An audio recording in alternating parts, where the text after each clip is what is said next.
is NBC Palm Springs. Good evening and thanks for joining us. I'm Daytona Everett. Our top story tonight. Some good news for the state of California. Officials say it's all about looking ahead to getting the state back up and running. Governor Gavin Newsom has a new approach, a color-coded 4-tier plan. Here it is from worst to best case scenario. The color purple means widespread closures. Red means substantial closures with some non-essential indoor businesses closed.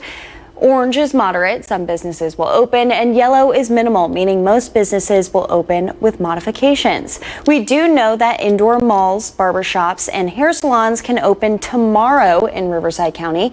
It all has to be in accordance with new guidance from the state. Governor Newsom also announced an additional $300 will be sent out to people filing for unemployment, retroactive to August 1st, but he didn't offer a timeline for when that will happen. With salons in the county getting the green light to reopen this week, many are excited to resume operations. But as our Nico Payne found out, one local salon owner had some challenges to overcome before welcoming customers back. Riverside County is currently in the purple tier, which indicates a positivity rate of 8% or higher. But what is new is that salons and barbershops will begin to reopen indoor operations starting Monday. Jeanette Charnay is the owner of J. Charnay Salon, which has been around for 30 years. We chatted with Charnay back in July, and she was frustrated that she couldn't transition to outdoor operations amid triple-digit temperatures. Her clientele is a bit older, and her services are more involved than a simple haircut. But after Governor Newsom announced the state's new reopening plan, she's now excited to reopen with new safety modifications in place. Finally, every day we waited for that announcement, and finally we got it. And then my phone started exploding. Everyone started calling, and I'm like, yes, here we go. Charnay will open her doors again starting September 1st, but she admits it has been difficult. A lot of the struggles encompass just the people, including the people that work here. I've lost about half our people. Some people had the ability to go join family in other states. I had another person decide that they didn't want to work in a salon anymore. But after overcoming the obstacles, Charnay is ready to welcome customers back with a fresh look for her salon. We remodeled the whole salon. We downsized, we let go of 1,000 square feet and just used our space as positively as we could. Another big change, a sign of the times, J. Charnay will be appointments only to start. We're not accepting walk-ins right now. We want to see how this pans out. If people do call in, and we can screen them over the phone like before, and be sure that they've quarantined and followed the rules, then we'll make an appointment for them. And while COVID-19 has been slowing in Riverside County, officials still want to remind people to take safety precautions as more than 1,000 people have died from the virus. Reporting in Palm Desert, I'm Nico Payne, NBC Palm Springs. All right, thank you, Nico. Let's take a look now at the coronavirus numbers for Riverside County and the entire Coachella Valley. Remember, the county does not report numbers on weekends, so these are as of Friday. Over 51,000 cases in the county, nearly 13,000 of those are from the valley. Riverside County surpassed 1,000 deaths this week. 290 of those are from the Coachella Valley. The number of coronavirus cases in the United States now topping 6 million. As of now, there's more than 15,000 new cases of COVID-19 in the country. It took just 22 days to get from 5 million to 6 million cases. States with the most cases are California with more than 702,000, Texas with more than 631,000, and Florida with more than 621,000. And global coronavirus cases have now topped 25 million. This on the day India set a record for daily new cases in any country with over 78,000. India is becoming the new epicenter, taking the title from the U.S. and Latin America. A $5 rapid COVID-19 test receives emergency use authorization from the FDA. Abbott, the company that makes the antigen test, says it can detect the virus in 15 minutes. Studies done by Abbott and several research universities found this test correctly identifies positive cases 97% of the time, and for accurate negative readings 98% of the time. Good numbers there. Antigen tests typically aren't as reliable as traditional tests because they look for pieces of the virus, not its genetic material. A new report suggests the 6-foot social distancing rule might not be enough to stop the spread of COVID-19. Scientists with MIT and Oxford say 6 feet is based on outdated science because the virus can travel as far as 26 feet. They now say 6 feet should just be a starting point. Now, the CDC is also saying asymptomatic people who have been in close contact with a COVID-positive person doesn't necessarily need to be tested. In the past, anyone who was in close contact would have been tested. The new guidelines appear to come from an idea raised by CDC Director Robert Redfield when there was a surge of coronavirus cases, which put a strain on U.S. testing. All right, switching gears a little bit, we're taking a live look from our Agua Caliente casino cam. I have a really good friend who decided to hang out with me at 11 p.m. on a Sunday night. His name is Jerry Steffen, and I'm just so excited to turn it over to him. Hey, Jer. Hey, yeah. Well, when I first started here, we worked together, right? Right. And it's nice to see you again, and I want to wish you well in your new adventure. Thanks, Jerry. Gonna miss you. Anyway, miss you too. 93 degrees right now, winds under 10 miles an hour, 23% relative humidity, 46 at Big Bear doing a temp check in and around the valley, 91 still at 29 Palms, 85 at Desert Hot Springs, 83s at Indio, Palm Desert, Coachella, 87 Rancho Mirage. Nothing really happening over Southern California. Got to look to Arizona. Who would want to be there with all this moisture, showers and thunderstorms? Yeah, it's actually very active still at this hour, and it'll return again tomorrow. A bulk of the energy over Arizona, but we're going to get a little bit more, not only at the surface, but mid-levels, which will trigger some mountain thunderstorms for us. 104 to 107, pretty normal with the numbers for this time of year for late August, early September. But tomorrow, the humidity, it's just going to be a one-day thing where we just get a bulk of humidity kind of pushed into the area, and those dew points will be in the mid to even upper 60s tomorrow afternoon. Temperatures pretty normal, triple digits, won't kick into gear until 2 o'clock in the afternoon. So Comfort Air 3-day forecast, 106 for Monday afternoon, 109 on Tuesday, Wednesday 108, and then by the end of the week, excessive heat returns to the Coachella Valley. Sorry to be the bearer of bad news. So I guess in one way you're lucky to get out just in time. Yes, we do love Arizona, though, okay? Yeah, Arizona too. Yeah, we kind of share the monsoonal moisture thing as well. So, yeah, not too big of a change with the weather. Speaking of Arizona, though, we have a story for you here. At Arizona State University, many students and faculty are actually now demanding transparency about new coronavirus cases. That's after hundreds of people at the school have tested positive, Emma Lockhart reports. Since Tuesday, the number of reported COVID-19 cases among ASU students and faculty nearly tripling. The virus's presence on campus not surprising to some, but leaving many concerned. We expected the numbers to go up. So we expected this to happen, and we find it sad and completely preventable. According to ASU, 480 students and faculty have tested positive for the virus. That's out of more than 37,000 people who have been tested. Here at the Tempe campus, 205 students are now in isolation. I think that they could be more forthcoming with the data. Dr. Jenny Bryan teaches at the ASU Barrett Honors College. She's part of the ASU Community Care Coalition, now pushing for more transparency from the university.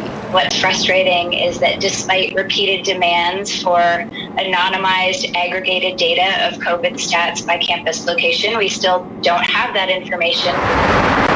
Meantime, an ASU spokesperson says they are reporting all cases to the state health department, adding that ADHS shares COVID-19 data by zip code, including ones that are home to ASU campuses. But others like Valley physician Andrew Carroll say detailed data about hotspots on campus is crucial, especially for those at risk. Giving a blanket number on the entire campus doesn't give people the information that they need to make those decisions for themselves. Carroll says the rapid rise in cases among the ASU community so far is concerning. Those people have been hanging out on campus asymptomatic and transmitting the illness. And it's only a matter of time before it spreads more. That number is going to grow pretty exponentially. We're probably going to see a caseload between 2,000 and 4,000 cases really within the next month. Coronavirus coverage brought to you by East Valley COVID-19 testing site, serving residents of eastern Coachella Valley. Up next, one person is dead in Portland after a shooting. Is it related to protests that have engulfed the city? We'll have details after the break. Plus, thousands of protesters rallied in Germany this weekend against coronavirus restrictions, with some supporting the QAnon conspiracy movement. We'll explain next. QAnon.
Two Army soldiers are dead after a Black Hawk helicopter crashes in San Clemente.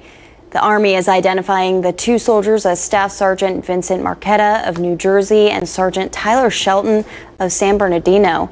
Defense Department officials say the men were conducting an aviation training when their helicopter went down on August 27th. Three others were also injured during the crash.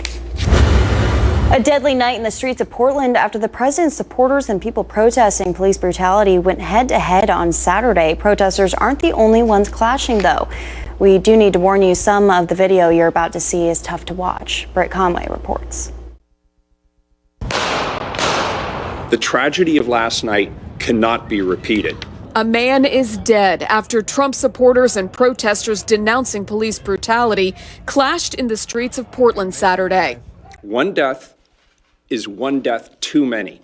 By Sunday, it was the politicians who were clashing, and Mayor Ted Wheeler didn't hold back.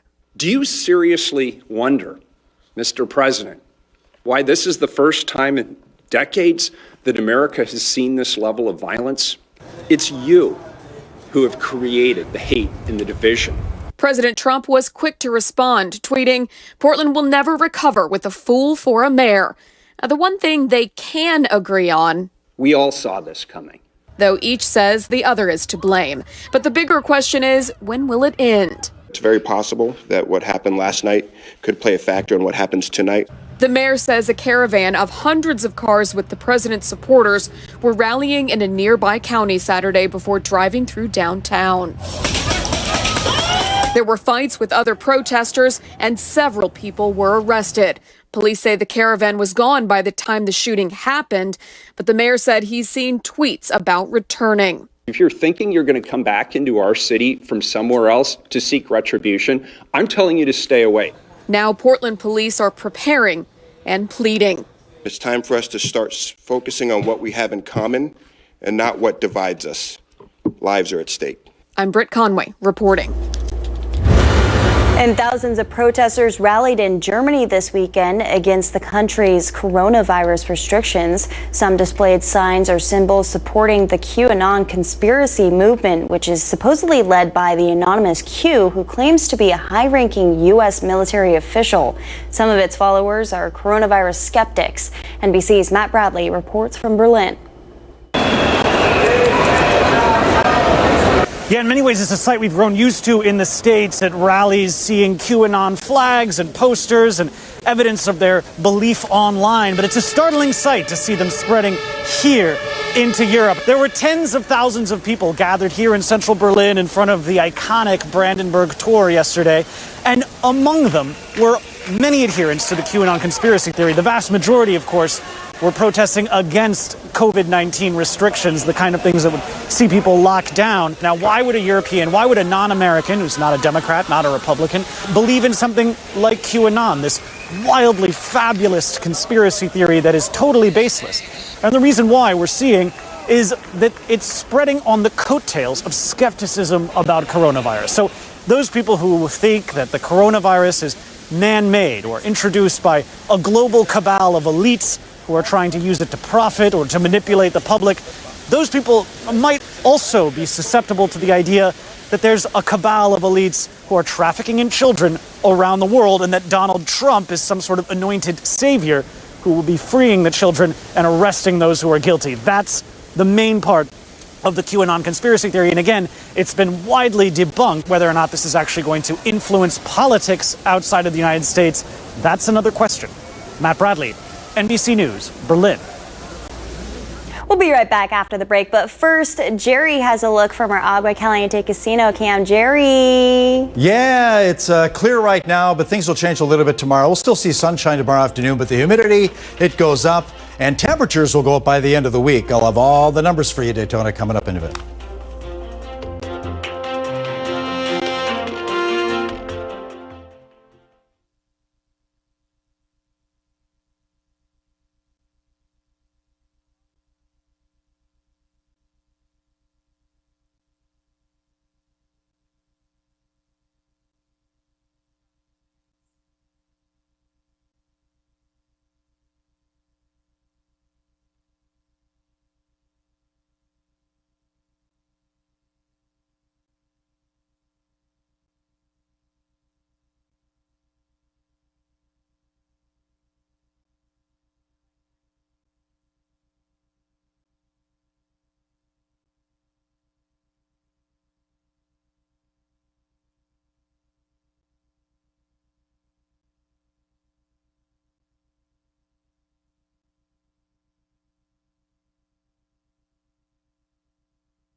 Starting out with the Walter Clark cam view on 111 here, kind of a quiet start, not even a car on the road, at least in the near here.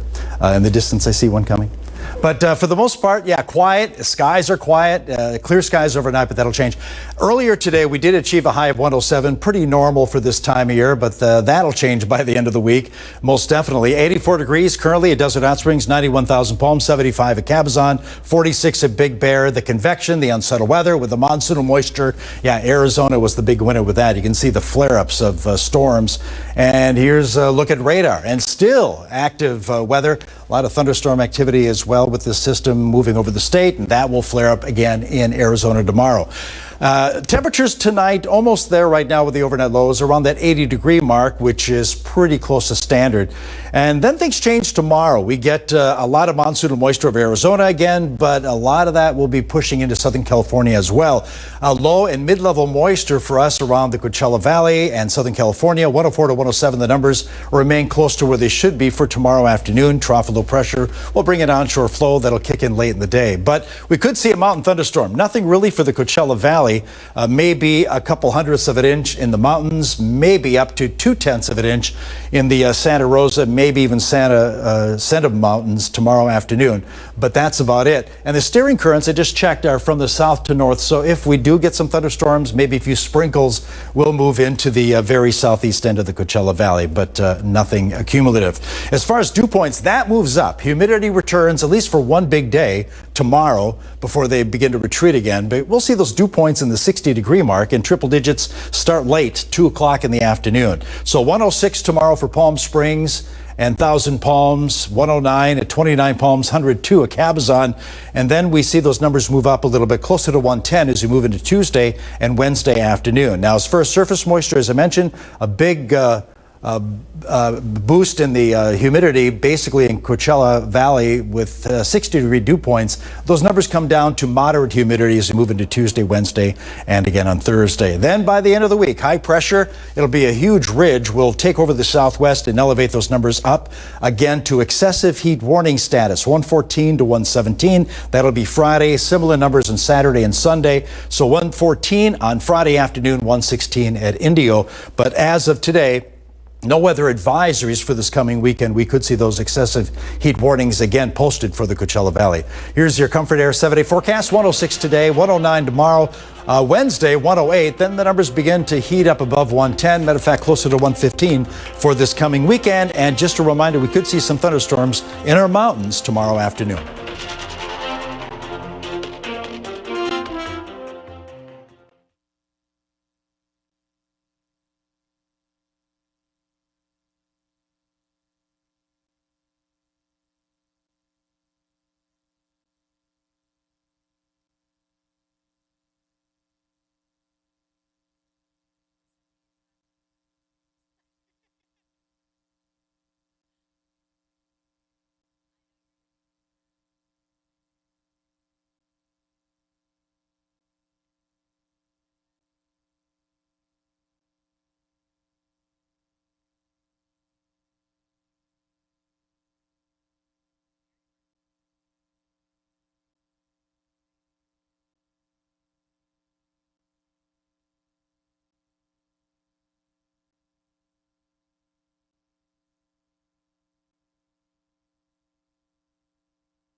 Welcome back. Time now for a look at your NBC Palm Springs sports headlines. A crazy final day at the BMW Championship. The top 30 golfers move on to the Tour Championship next week, the finale of the FedEx Cup playoffs. The winner of the playoffs takes home $15 million. Not bad right there. Today's tournament came down to the wire, though. First, Dustin Johnson has this putt on 18 to force a playoff. Take a look at this. And he sinks it. A classic double breaker, changing direction twice before eventually going in right there. The putt seemed to take forever to reach the hole, and it took just the right touch for Johnson to coax it in. Then on the first playoff hole, John Rahm has this 60-footer for birdie, and he drills it, one-upping the putt that Johnson had just made.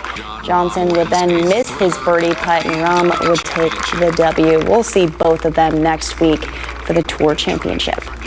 The A's-Astros game scheduled for earlier this afternoon was postponed due to a positive COVID-19 test in the A's organization. The team didn't specify if it's a player, coach, or member of the front office that tested positive. The game was postponed out of an abundance of caution, according to the statement, and to allow for additional testing and contact tracing. No word yet on whether the Astros will be involved in the additional testing. The Padres have had a busy couple of days before the trade deadline, trying to bolster their lineup for a potential playoff run. Yesterday, they traded for closer Trevor Rosenthal to solidify their bullpen. And then today, a flurry of trades for the Friars. First, they acquired slugger Mitch Moreland to fill in as a DH. Then in a blockbuster 7-player trade with the Mariners, they landed catcher Austin Nola. The Padres sent away their top prospect, Taylor Trammell, in that deal. Finally, they acquired veteran catcher Jason Castro. The Padres are rumored to still be in the market for a starting pitcher ahead of the deadline tomorrow at 1 p.m. That's it for sports. We'll be right back.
I have a little personal news I'd like to announce. Jerry kind of spoiled it earlier, but tonight will be my last night at NBC Palm Springs. I'll be moving on to Phoenix, which is actually home for me. I can't announce anything quite yet about the job, but feel free to follow me on social media as I continue my career in news. A little over 2 years ago, when I started here at CAMIR, I immediately felt so accepted by all of you out in the community. Even if I was maybe begging you for an interview in 115-degree heat, Jerry knows all about that. This is an extremely special place for me and always will be. Our family here at NBC Palm Springs works so hard behind the scenes and on air. My crew in the back right now is really the people who make this thing happen. Thank you guys for helping me out and pushing me ahead all the time. Finally, I'd like to thank you for letting me tell your stories. I never thought that my last show would be in the middle of a pandemic, but I'm so happy to look back and be able to fully appreciate everything that this wonderful place has to offer, including Jerry Steffen. We had a chance to work together and it was amazing. Yeah, well, you do a stellar job reporting, and our loss is Arizona's game. We're gonna miss you, definitely, yes. I'm gonna miss all of you guys so much, but this is not goodbye. It's No, see you're you going later. home basically too, right? Yeah, I'll be back for Stagecoach, don't worry. Stay classy, Coachella Valley.